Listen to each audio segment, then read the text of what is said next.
Sunday, May 4th, 2003. Three supercell thunderstorms stretch across the border of Kansas and Missouri, producing the beginning of an outbreak of tornadoes. Across sections of the Midwest, there are reports of more than 20 twisters, and 7 people are dead. At 5:11 p.m., an upper-level F4 tornado rips into the heart of Franklin, Kansas. Winds approaching 260 miles an hour tear homes from their foundations. Franklin, a small community of 500 people, is sucked up and violently spit out. The town is left in ruins.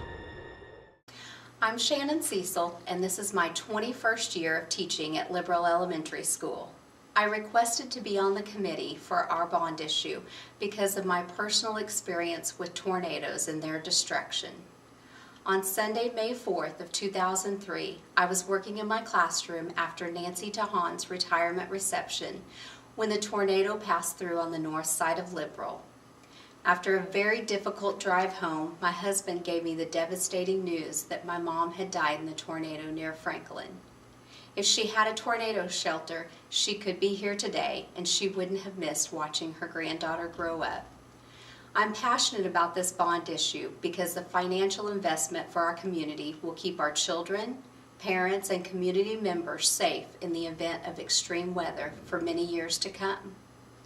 I don't live in the Liberal School District. My tax dollars are being used to construct tornado safety shelters in the Pittsburgh schools. I believe it is my duty to pay to protect the children in the school district where I live. I pray that God puts His hands on the hearts of our voters in the Liberal School District to choose to protect His precious children and their futures. Every life is important, and our kids are worth it. The Christian Church has always been gracious enough to open its doors when there's severe weather. The reality, though, is that it's not always guaranteed to be open. If the minister's away or one of the parishioners is away and can't open the doors, you could have people standing there at the doors knocking to get in and they can't, and we hate to see that be an issue. Then the instance comes in, well, what if you do get the doors open? You still have stairs that are not made for to be handicap accessible. For those who are elderly or disabled, it's really hard to get down the stairs, and when time is of the essence, that can be a big issue.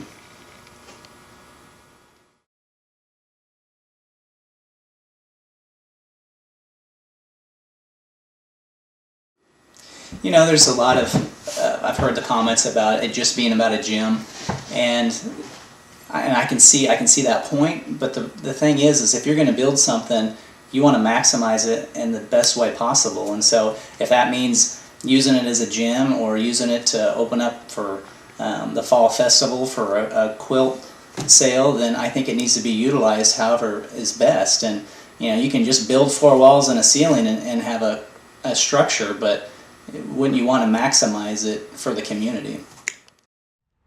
Huge thing. I really didn't know what it was at first because I'd never seen, a tornado before. I kept telling her to get in here, because you could hear it. You could hear it coming. At that moment, the huge twister jogs closer to their house. Debris is hurled into the air and flies over Jeff Petrosky's head. The storm chaser moves to the back of his truck for better protection and keeps his camera running. You heard the roar, the rumble? Oh, the terrible roar. Just a terrible noise. You can't imagine. There's no way. Outside, Petrosky realizes it's time to get out of the way of the twister. Wind speeds are kicking up to 170 miles an hour.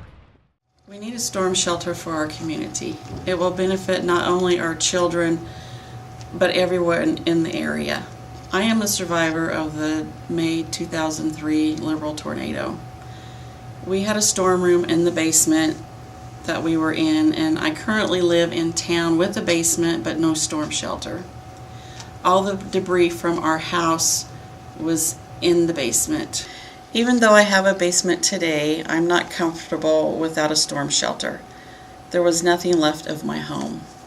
Please vote yes on April 3rd. I think a storm shelter would be, I think it'd be a good asset not only to the school but to the community, and I just think about the safety issue, especially for the kids, but also, to make it a community storm room, something that the whole community can use and be proud of. And if you didn't see what you did at the Joplin tornadoes? I would never wish that on. I mean, I hope Liberal never sees that. I hope no community ever sees that. If you weren't there, if you didn't see it firsthand, I don't think people understand just block after block after block of total devastation. It was just unbelievable, the devastation from that tornado. And we worked a week down there, and it really was an eye-opener. And if a storm shelter was something that could, save lives and protect people, I'm certainly all for it here.